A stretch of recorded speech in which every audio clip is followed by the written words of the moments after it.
Hello, hello. Welcome to the PoleStrong Method of Training Live class. Today we are going to go over my proven PoleStrong method of training, and we're going to go through some exercises utilizing that method. But first, let me tell you a little bit about it. When I started pole dancing, I got injured a lot. I came from a weight training bodybuilding background, and I just sort of muscled myself into everything. And I really didn't have any idea what muscle groups I needed to be working. I had never done much body weight stuff, no calisthenics or anything. I just lifted things up and put them down, which is very different than what goes on with pole. So after seeing myself and so many other people getting injured by doing things repetitively and wrong for so long, I developed this method of training. I did some research. I looked at gymnastics and calisthenics and developed a sports mentality, a sports conditioning mentality towards training on pole. And I developed what I like to call my 3T system in this method of training. And the first is targeted warm-up. So that first T means we're going to do our warm-up that's based on the exercises or the tricks we're going to do in class, warming up those specific muscles. Not all instructors do that. And sometimes you just start dancing around.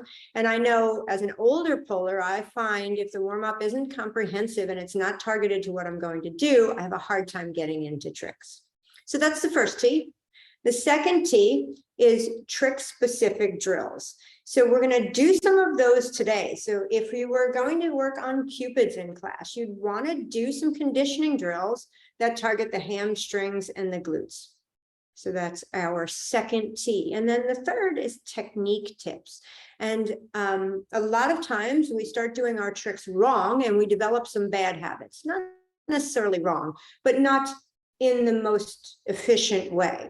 So we don't want to be doing our tricks over and over again if they're not biomechanically really good for you. So we're going to talk about that kind of thing too. Today, I'm going to give you all a good warm-up, a targeted warm-up. We're going to do some trick-specific drills for Cupids, leg hangs, inverts, and split grip / handsprings. You know, a couple of people asked for some handspring work. We're not going to do advanced handspring drills, just the conditioning for the bottom arm push in handspring. All right, so let's get started. You can put on your own favorite music here. I don't like to put music on. It gets really muffled with Zoom and kind of weird. You're going to need a mat and a yoga block. All right, let's see if I can get myself into here completely. I'm going to put myself over here. There we go. All right. Tilt myself up a little bit. I'll be doing this the whole time, trying to figure it out. All right. So any modifications that you need, please feel free to do those. I'm going to take my feet nice and wide around the pole. You can see they're close to the pole. Hands are at chest. I'm sitting back like I'm sitting in a chair. Notice the flat back, not fat back. Pulling the tailbone down and coming up and squeezing. Using those arms. Exhaling as you come up. 5, 6, 7, 8, pull that pole to your chest, squeeze those elbows behind you, and now switch the top hand and let's do 10 more. Try not to arch the back as you go down. Drop the tailbone to the floor. Bottom ribs tucked. 6, 7, 8, 9, and 10. Excellent. All right, we're going to come behind that pole. I like to use this as an exercise from the full body power up. I like to use this exercise as a warm up. We're going to step behind, pick up, step down, curtsy, pick up, step down. It doesn't have to be deep or big because we're just warming up. We're going to do 10 each side. 3,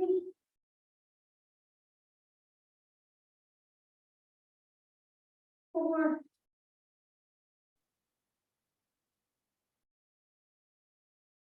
5, You get to hear my knees creaking underneath. 2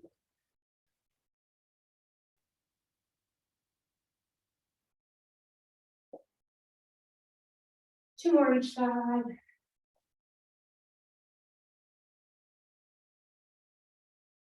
Two more now. 9, 11. And 10.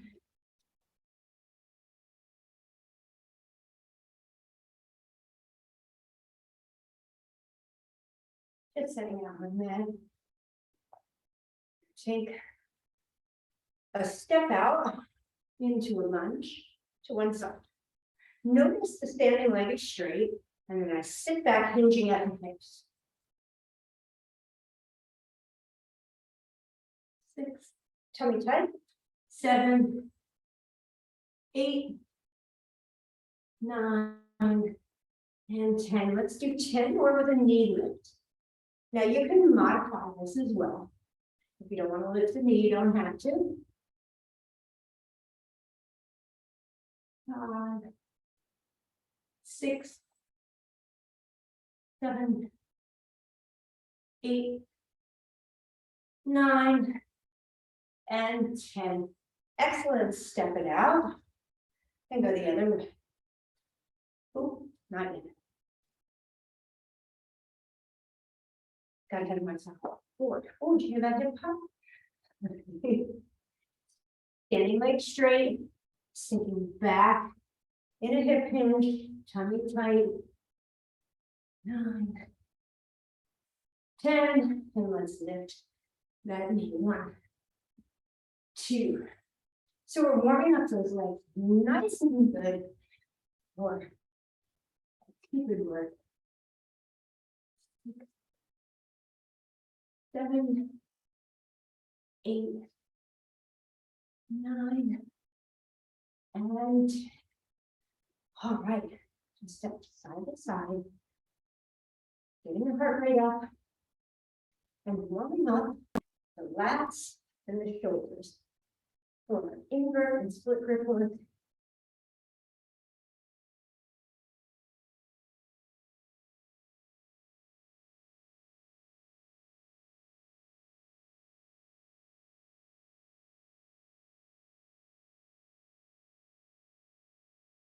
Two more. 9 and 10. Excellent. Take a nice long turn, tailbone down, knees soft. Make sure you're not the way of your pole. Nice tight little circles. Squeezing the shoulders together. Bottom ribs are tucked and going forward. And then making it a little bit bigger and a little bit slower. Squeeze the shoulder blades back. And then bigger and slower still. 5, 6, 7, and switch it. 8, 7, squeeze the shoulder blade. It'll be easier to squeeze them on the way back. Awesome. Make it smaller and faster. Squeeze, squeeze, squeeze. We should be getting a little fire in the shoulders. And then nice and tight.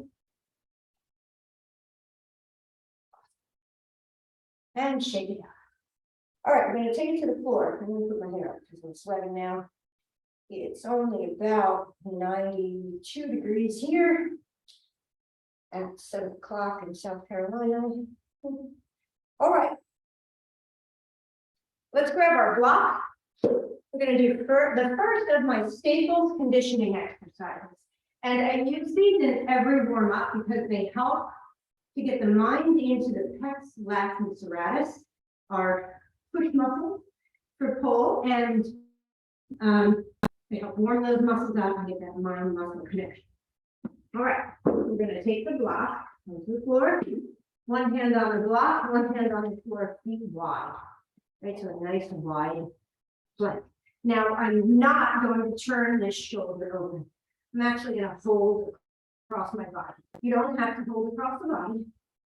You're just going to push up and down. We did this one in the power up as well. We're going to do 10 on each side. 8, 9, and 10. Now let's see from the other side. I'm not bending the elbow, and I'm not really dipping anything. Everything's in line, and I'm just separating the shoulder blade away from the other and dropping back in. 2, 3, 4, 5, 6, 7, 8, 9, and 10. Now, for my hypermobile humans and my humans who struggle with that exercise because the pecs, lats, and serratus are not really ready for it yet, you can take a light dumbbell or a weighted ball or a book or a small pet, something, and lie on your back. Push your shoulder blade down into the floor and then lift it off. Push it down into the floor and lift it up. Down, lift it up. Yeah, it's a great way to build strength, and it's a great way for my hypermobile humans to not lock that elbow back and hyperextend the elbow when pushing up on here. Okay. All right, my next staple exercise is the serratus saw. So we're going to take our forearms to the mat, palms facing each other. In a thumb up position. See my elbows under the shoulder. And I'm going to saw and pull forward, squeezing the muscles under my armpits. Tummy tight, so I'm not letting my butt stick up. Pulling it in and down. 3, 4, 5, 6, 7, 8, 9, and 10. Here. And then the last exercise is a pullover. Today we're going to do a pullover crunch because we really want to work those abdominals and get that pelvic tilt involved for our invert. So I'm going to lie on my back. I've got my navel pulled down. There's no space in the lower back. Arms up overhead, arms straight. I've got my little weighted ball. Again, you can use a book, a yoga block, a small pet, a dumbbell, something light. We're going to go back overhead, reach towards the wall, come up, squeeze under the armpits, tuck the chin, reach. Now, if you can very easily lay the arms on the floor, don't. Reach them as far back to the wall behind you as you can. Come up, tuck, 2, 3, 4, 5, 6, 7, 8, 9, and 10. Excellent. All right, one last little exercise today, getting those glute muscles to fire to bring us to our trick-specific condition. Take your yoga block or a book. Don't use a pet here. This is not a good idea. And put that block on the floor.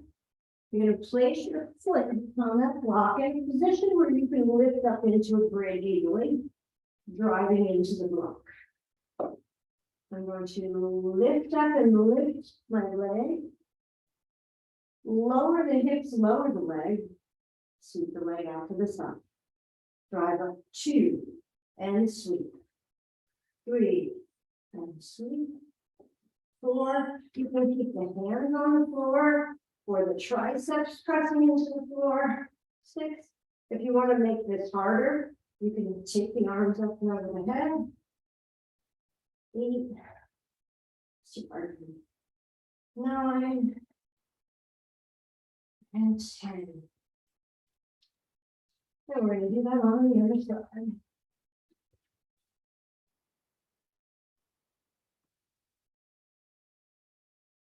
You guys can probably do a rock on the background. 1, I'm not letting him in here because he'll slobber all over everything. 2, he will make an appearance for some workouts and boot camp.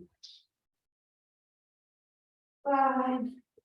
Really drive through that block foot, really engaging the muscles in the glutes and hamstrings. If you're getting cramping, that's good. 9 and 10. Awesome. Bring the knees into the chest. Give a little stretch, knee to the right, left shoulder on the floor. And the knees left, right shoulder on the floor.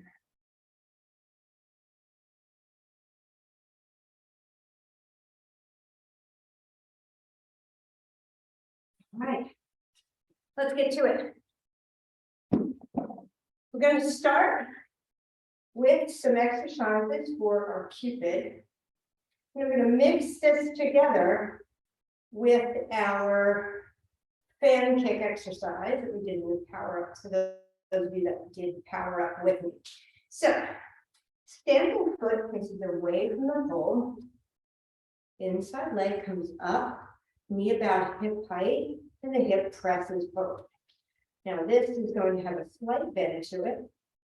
You're going to reach down and come up. 1, 2,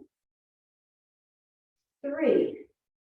Grab the pole, bring the foot down, hip to the pole, up and over, bend. Step the foot on the other side, hip forward, knee hip height, knee soft. 1, 2, 3. Grab, hip, over. All right. 1, 2, 3. If you have any questions, please ask. And free to just turn your mic on and ask. 1, 2, 3. Hip over. 1, 2, 3. Over. 1, 2, 3. Hip over. Let's do one more each side. 1, 2, 3. Over. 1, 2, 3. Now, if it's a struggle to hang on with both hands off, you can absolutely hold the pole. And for your fan kicks, you can absolutely come over and then low. Now, that solves the problem with the hamstrings and glutes in Cupid. So a lot of times in Cupid, we put that knee up too high. We get the hip back and the bottom foot falls off. So if you start your Cupid, squeezing that hip forward, nice and tight in the hamstrings, you're going to be golden.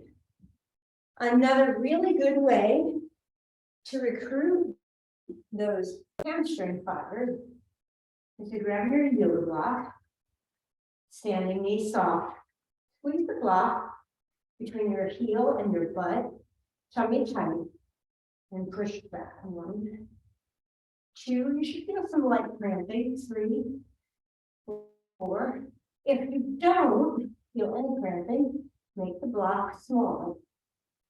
6, 7, oh God, 8, 9, 10. No, I'm going to do the other side on long because that was excruciating. 1, don't let your knee come forward. Start it at the standing knee. 2, don't let the knee go out to the side either. It's coming straight back. 3, 4, 5, 6, 7, 8, 9, and 10. Excellent. All right. So for this next exercise, you may need some grip. Excuse me, I'm going to grab some. I'm going to use a little dry hands today. If you're sweaty, tight grip is a great grip for sweaty people, and trick tack grip. Beeswax grip towel, excellent grip aid for sweaty bellies or sweaty busters. All right. So another main concern with the Cupid is that when we put that foot on the pole, a lot of times we just come up into our Cupid, lay the foot, and push, and the foot just goes right to the floor. We're just sort of laying it there. That foot needs to be active, and it needs to drive into the pole. Let me show you. I'll show you my Cupid. And so what happens is we tend to go up real high, we just set the foot down, and everything slides. So if we're using that foot and driving into the pole, squeezing the hamstrings and glutes, we can stay up a lot better. So we're going to do a drill for that foot. So first, you want to make sure that the arch of your foot is around the pole, the heel is in the back, and the toes are wrapping the front. That's going to feel really, really weird when you first start doing it, especially if you're not used to using your feet on the pole. My shoe piece is going to feel super foreign to you, but this is how you get into those moves. Now, we're going to take the outside foot and drive it into the pole. Notice my shin is parallel with the ground, and I'm pushing inward. If I don't push in, I'm going to fall right down. Inside arm, outside arm. Pull yourself down and come up and over. One. Now, see, I stopped pushing myself. Two. Let's switch. Switch your arm. Easier than switch. Three. Yeah, there it is. Yep. So now I can hang away a little bit. Four. Inside arm higher than outside arm. Sorry. 5. 6. Really squeeze that foot on the pole. Readjust as you need to. 7. And let's do one more this side. 8. Ooh, I lost that. That was my dirt side. So this is my stronger side. So I'll show you an alternative if you're strong. So you can absolutely use one arm if you're strong, but you don't have to. Really push. 3, 4, 5.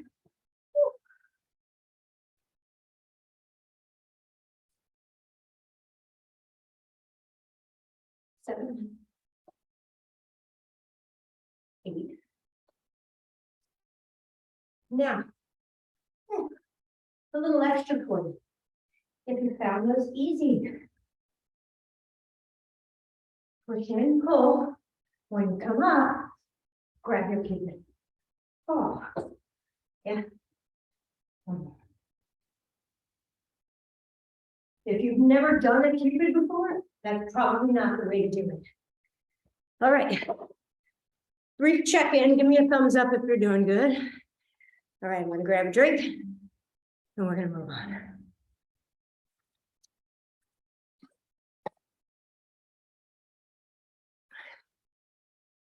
Next, we're going to do some invert drills. Ooh. All right.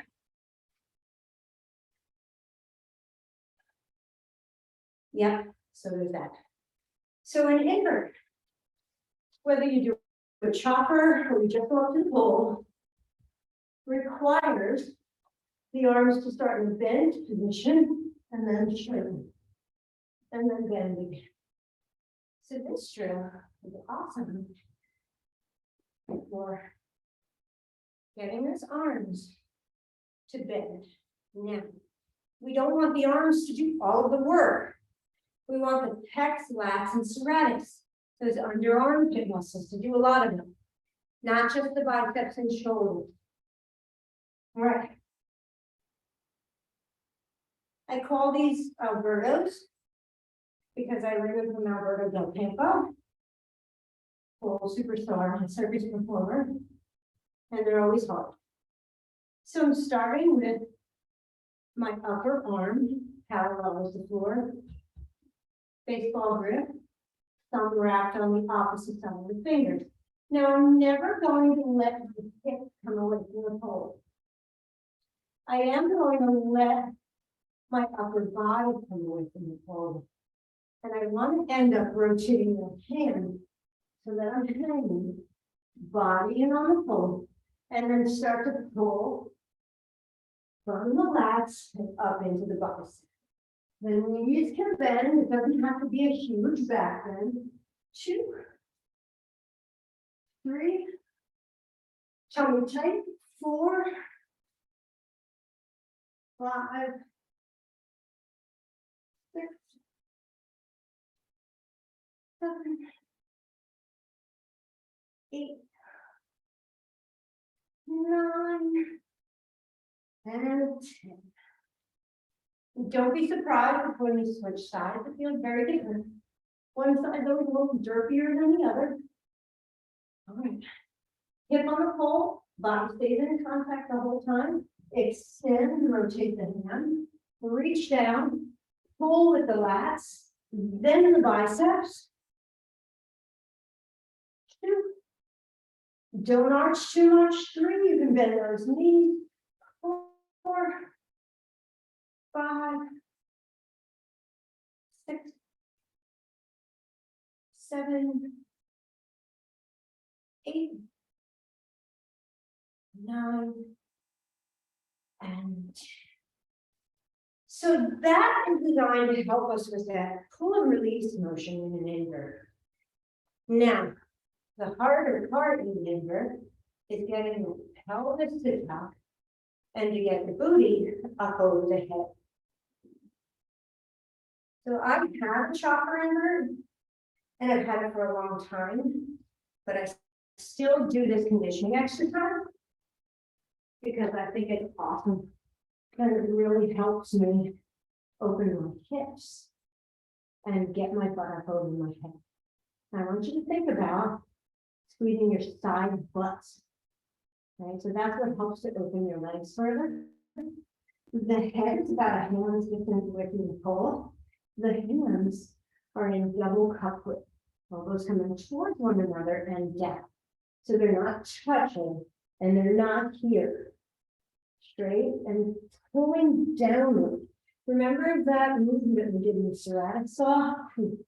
Right? That's what we're pulling. So we're connecting the shoulders, arms, pecs, lats, serratus, rectus abdominis, or abdominal muscle, our hip flexors, glutes, and legs, everything together.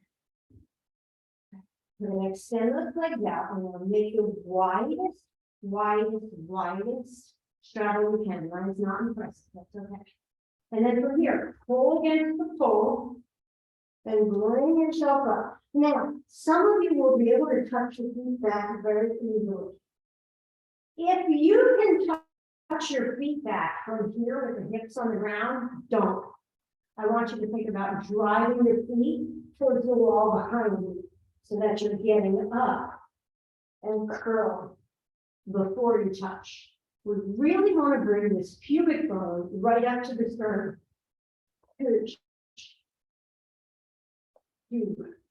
Now you can stay here, or you can do them in a full straddle lift.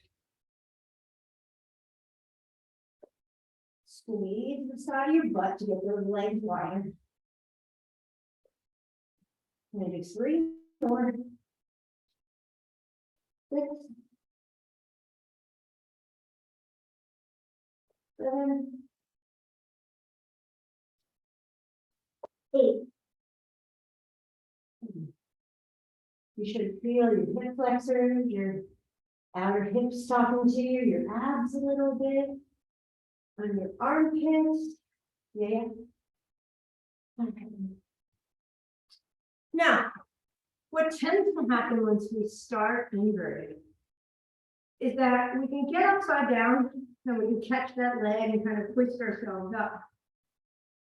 But we have a really hard time hooking the knee for a leg bend because the hips aren't quite high enough. So we're going to do a little drill. If you have socks, that would be great. You don't need them, however. I'm going to put them on because I'm a little sweaty. with a little drill to help you get your hips high enough in your invert to hook your leg. We'll be hooking the outside leg.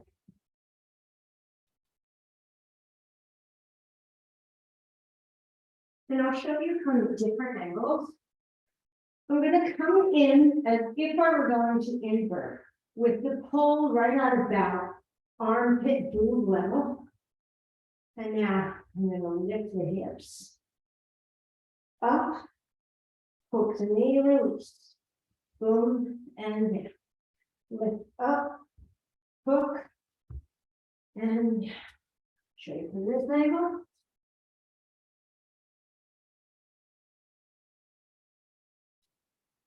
Up.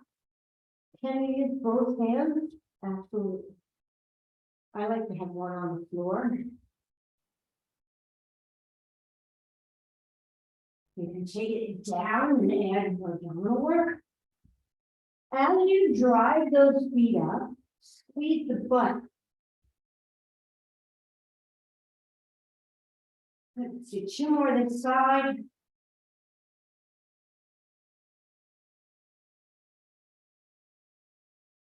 And last one.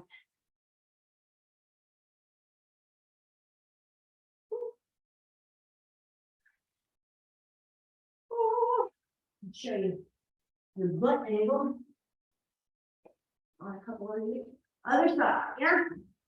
Come in, arm out, lift up, squeeze the glutes, hook the knee, come down. Don't worry if your knee doesn't hook yet when you're new to this.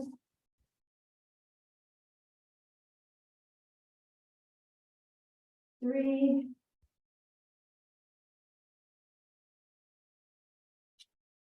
Four.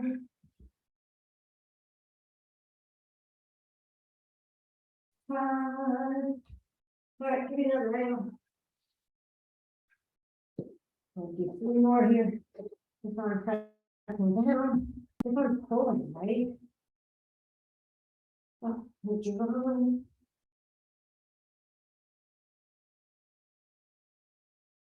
Two.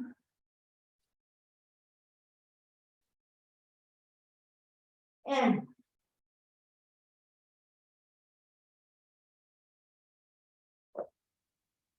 yeah, feel good? All right. All right, all right. Okay, so those are three nice drills that can get you ready for inverts. So if you're training at home or in the studio, and you're really working on those inverts, try doing those exercises before you go up to awaken the other armpit muscles, the hip flexors, abdominals, glutes, all of it to engage it upside down on the pole. But don't rush it. A lot of studios teach inverts as a beginner trick, not beginner. As you can see, the whole body actually has to work. All those muscles need to engage synergistically to get you upside down. So don't fret if it takes a while. I was a bodybuilder, I got upside down very easily. I could not do a dip turn to save my life though. It took me over a year to do a dip turn without falling over. So we're all different. All right, so I've had some requests to talk about handspring. But before I do, I had a request for aerial inverts. So if you are working on your aerial invert, meaning your feet aren't on the ground when you start. So when you're on the ground, you can really tend to kick, right? An aerial invert, you can't do that. So you're going to start up in here, pull those knees in, drop the arms, and come up. So that's for our more advanced polars who are working on inverting in the air or inverting on spin, where you really need to control. So you'll go up and hold, knees in, tuck, tilt back, extend. Look at the wall behind you.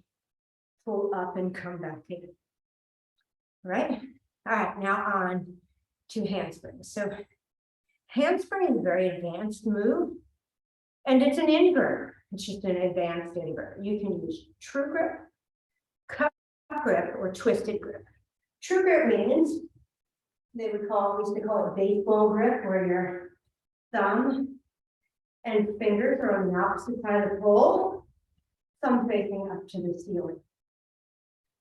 Cup grip is when your thumb and fingers are on the same side of the pole and your thumb is facing downward. And twisted grip is when the shoulder rotates internally and grabs. So then it's not only the shoulder rotating, you've got the forearm that has to rotate internally as well. So a tap before you do anything, twisted grip, turn your thumb down and pinky up, and see if you can come up straight overhead. If that's tight for you, twisted grip is not going to be the best move. So this part's a little tighter. I don't do my twisted grip on this side, just because it's a little crunchy. We're not going to talk about that top arm today, though. We're going to talk about the bottom arm. And one of my clients said something interesting to me today. She said that she uses her bottom arm as a kickstand in split grip and in handspring moves to hold herself. So what happens if you think about this bottom arm with a kickstand? You grab, lock, and jack. Boom, holds you in place, right? And that's going to cause a chain of events in that arm, hand, and shoulder that are going to be very uncomfortable down the road. Your bottom hand is not holding all the weight.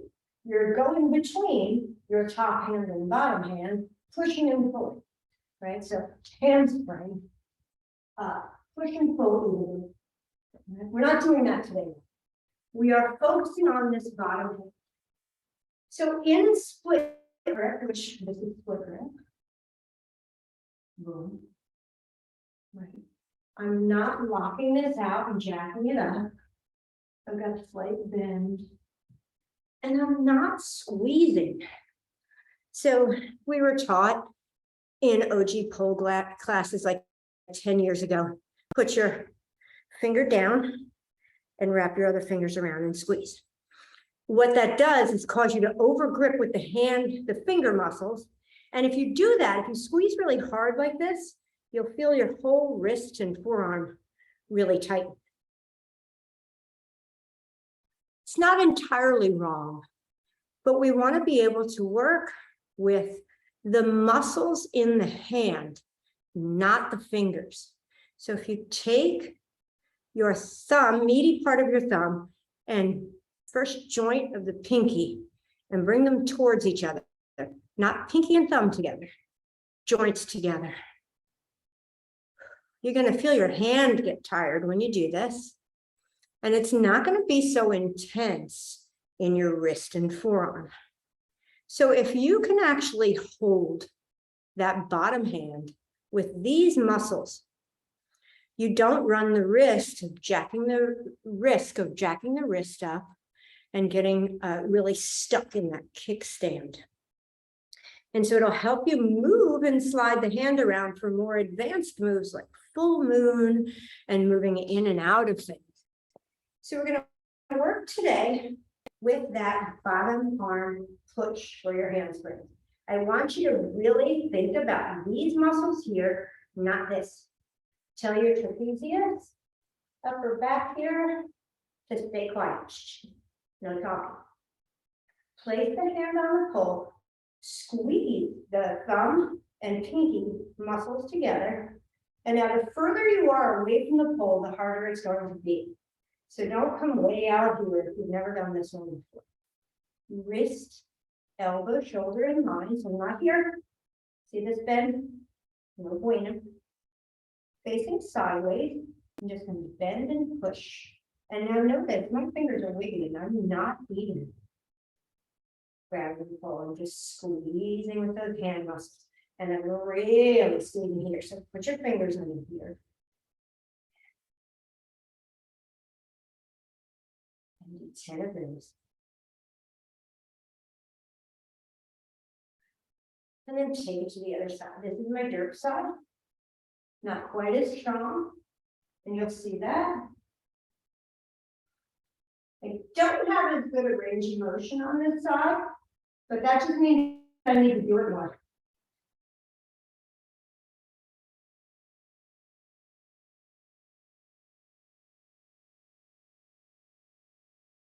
Eight, 9, and 10. All right. That's our first split grip or handspring drill. We're going to do some split grip squat lifts. Now, when it's time to get upside down, especially in a true grip handspring, what tends to happen in this true grip with this hand here is we tend to end up sideways in our butterflies and our handsprings, and so we fall out of them very easily. So this drill is excellent for keeping you squared up and getting you ready to go upside down and remain square. Now, this may be challenging, especially for those of you that are newer to pull and pull training, so don't be discouraged. I'm going to show you the modification first. So we're going to come down into a squat, toes up, we do that little sexy pull thing. Right. You're going to wrap the forearm on the pole, palm facing, thumb and fingers on opposite sides. You're going to put that arm down, and split grip arm using the hands we talked about, and you're going to back the elbow into the butt. Pull down and push and lift one leg at a time. Yes, it's hard. Yeah. If that's easy, come on in and lift both. Yeah. Now, the more advanced version, and this is biceps. We're going to come down, same bottom arm, but the top arm is straight. So if you find yourself peeking at me from the side of your pole, don't. You're going to come right in, square it up, and lift. And lift.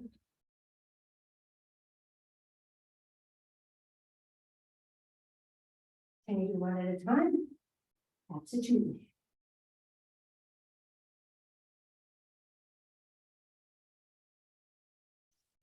Change side. All right. Good, good. I've got one more little push exercise for you. Once you shake those out. So you notice that we put that hand in here. So we're going to use that positioning and training. The further the body is away from the pole, the more resistance you'll have. So I start with the straight line. This is my left arm. I'm coming to the right side of the pole. 1, 2, 3, 4. This kind of push out is going to be what you need for cast offs and dynamic moves later on in your pull journey. Awesome. And now I'm going to take my right hand. Same thing, I'm going to go to the left side of the pole. 1, 2, 3, 4, 5, 6, 7, 8, 9, and 10. Shake those wrists out a little bit. Our last exercise today, before we start to stretch, is a grip strength exercise. So I want you to think about grabbing your pole as hard as you can, starting from light to hard. So we'll start with a light squeeze, and then we'll go to as hard as we can as I count, and then you'll release. Ready? Light squeeze, go. Harder. 1, 2, harder. 3, 4, harder. 5, 6, 7, 8, as hard as you can now, and 10. Switch the top hand.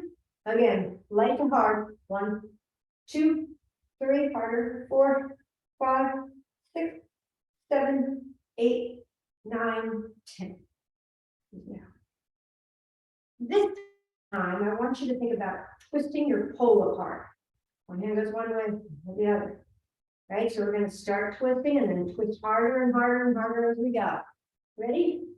1, 2, twist harder, 3, 4, 5, 6, squeeze, don't actually move the hand. 8, 9, and 10. So your hand shouldn't be going around the pole, you're squeezing into it. Last one, other hand on top, twist and squeeze. 1, 2, 3, 4, 5, 6, 7, 8, 9, and 10. Awesome. You should feel those hands, right? All right. We're going to do a little bit of shoulder mobility, a little stretching. So take your hand to the pole, cup grip, thumb and fingers on the same side. And now turn your toes away as much as is comfortable for you. From here, you're going to turn the shoulder down and then back, squeezing the shoulder blade down behind you. Roll the shoulder forward. Now, see, my shoulders are very tight, so my whole body moves. Your whole body may not move. If you've got loosey-goosey shoulders, your shoulder may actually just do the work for you, and that's okay. I'm just very tight. So don't think if you don't look like me, you're doing it wrong. You're very lucky. And good. Other side. Turn it away. 1, 2, 3, 4, 5, 6, 7, 8.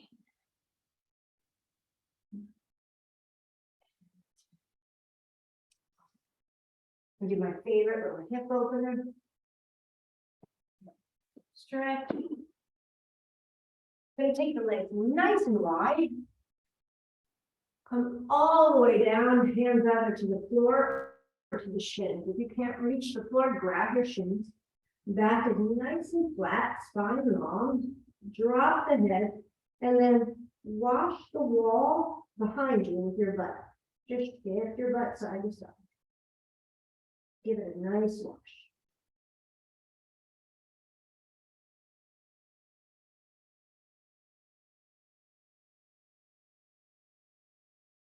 I love this. Bring it center, left hand to the floor, right in the center. Shift your weight into the right hip and open the right arm to the skin. Try to stack your shoulders on top of one another. It's not going to happen for me, but you can do it. I have faith in you.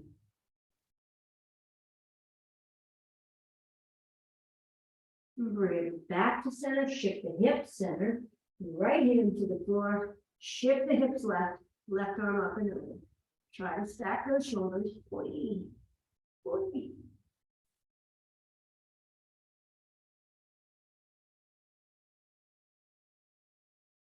Shift the hip center, come back down, cut the elbows with the palms of the hands, and swing them side to side.